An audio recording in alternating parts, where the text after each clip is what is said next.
Assalamualaikum warahmatullahi wabarakatuh. Kami daripada kumpulan 4 akan membincangkan satu jurnal berkaitan isu penyebaran maklumat palsu. Jurnal tersebut bertajuk Impak Penyebaran Berita Palsu Melalui Media Sosial Terhadap Masyarakat. Seterusnya, isu penyebaran berita palsu. Jadi penyebaran maklumat palsu ni bermaksud perbuatan menyebarkan berita, fakta atau data yang tidak benar dan salah kepada orang ramai. Jadi menurut kajian Hamzah, media sosial ni memudahkan maklumat disebarkan dengan cepat kepada masyarakat. Tetapi masalah berlaku apabila pengguna berkongsi maklumat tanpa menyemak kesahihannya terlebih dahulu. Kajian tersebut juga mendapati bahawa sebahagian responden bersetuju bahawa penyebaran maklumat secara berleluasa boleh menyebabkan munculnya berita palsu. Keadaan ini boleh menimbulkan kekeliruan, menjejaskan keharmonian masyarakat dan dalam keadaan tertentu boleh mengganggu ketenteraman awam. Seterusnya, punca penyebaran berita palsu. Jadi menurut jurnal UTHM ni, mereka menekankan dua punca. Yang pertama, amalan breaking news syndrome. Pengguna mempunyai kecenderungan untuk menjadi orang pertama yang menyebarkan sesuatu maklumat tanpa menyemak kesahihan sumber terlebih dahulu. Sikap terlalu ingin berkongsi dengan cepat ini menyebabkan maklumat yang belum pasti benar boleh tersebar kepada orang ramai. Kedua, didorong oleh niat tertentu. Berita palsu juga boleh disebarkan dengan sengaja untuk mencapai tujuan tertentu. Contohnya, memfitnah seseorang, mencetuskan kebencian atau menjatuhkan maruah dan reputasi seseorang. Seterusnya ialah kesan penyebaran berita palsu terhadap kewarganegaraan digital. Yang pertama ialah reputasi dan maruah individu boleh tercemar akibat penyebaran fitnah atau maklumat yang tidak benar. Situasi ini bukan sahaja menjejaskan kehidupan mangsa, malah boleh memberi kesan terhadap hubungan sosial dan kerjaya mereka.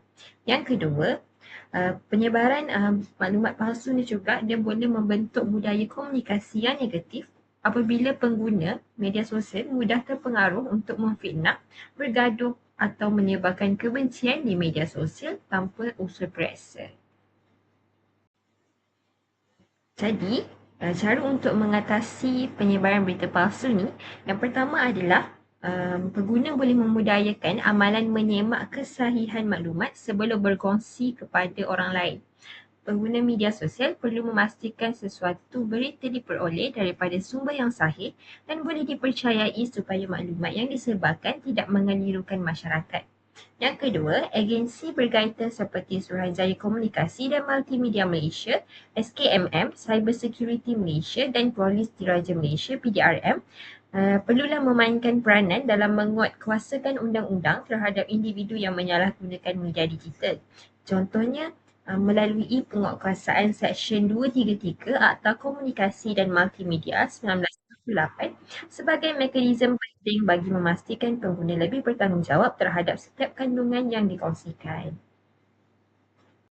Seterusnya adalah cadangan mengatasi. Yang pertama, memperkasakan pendidikan literasi digital sejak di bangku sekolah, yang mana murid dan pelajar perlu didedahkan dengan kemahiran mengenal pasti sumber yang sahih, menyemak fakta ataupun memahami etika penggunaan media sosial agar menjadi pengguna yang bertanggungjawab.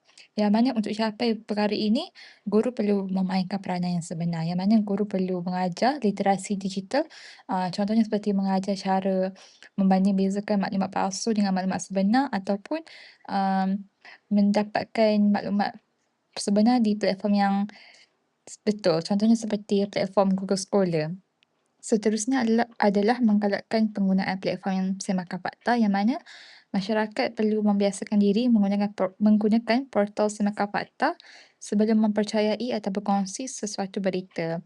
Kerana amalan ini dapat mengurangkan penyebaran maklumat yang tak tepat serta meningkatkan budaya berfikir secara kritis. Contoh sebenar adalah masyarakat boleh menyemak di platform Sebenarnya Dok Mai, yang mana ia merupakan portal rasmi semakan fakta daripada kerajaan dan juga portal MyChat Malaysia yang dibuat oleh AFP. Jadi kesimpulannya, dapatlah kita tahu yang penyebaran maklumat palsu ni merupakan isu yang sangat membimbangkan kerana dia mampu menjejaskan individu, masyarakat dan negara. Kerana benda ni kalau tak diatasi menyebabkan, contohnya negara kita akan kucak-kacir dengan maklumat-maklumat yang palsu.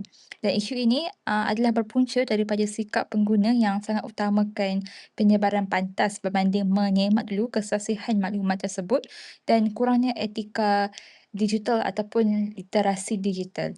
Oleh itu, untuk mengurangkan isu ini adalah semua pihak perlu memainkan peranan masing-masing melalui pendidikan ataupun penguatkuasaan undang-undang dan juga amalan semakan fakta sebelum berkongsi maklumat kepada orang lain. Dengan kerjasama pelbagai pihak, isu ini dapatlah kurangkan dengan segera dan dapat melahirkan masyarakat yang mengamalkan kewarganegaraan digital secara beretika.